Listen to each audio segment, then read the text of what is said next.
মিয়ানমারে উৎপত্তি হওয়া ৭.৭ তীব্রতার ভূমিকম্প প্রতিবেশী থাইল্যান্ডেও ভয়াবহভাবে অনুভূত হয়েছে।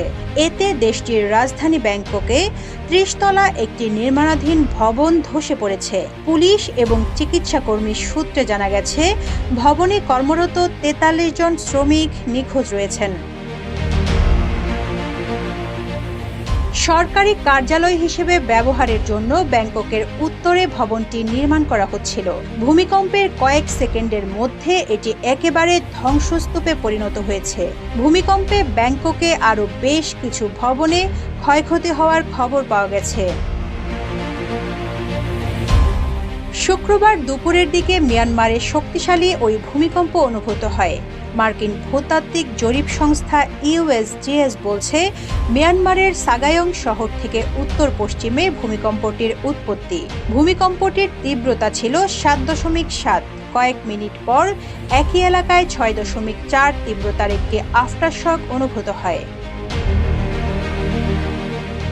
ভূমিকম্প বিশেষজ্ঞরা বলছেন, গত ২০ বছরে মিয়ানমারে এত মাত্রার ভূমিকম্প হওয়ার নজির নেই। এর প্রভাবে রাজধানী ঢাকা সহ বাংলাদেশের বিভিন্ন স্থানে কয়েক দফা ভূমিকম্প অনুভূত হয়। এর পরাঘাত বা আফটারশক আরও হতে পারে।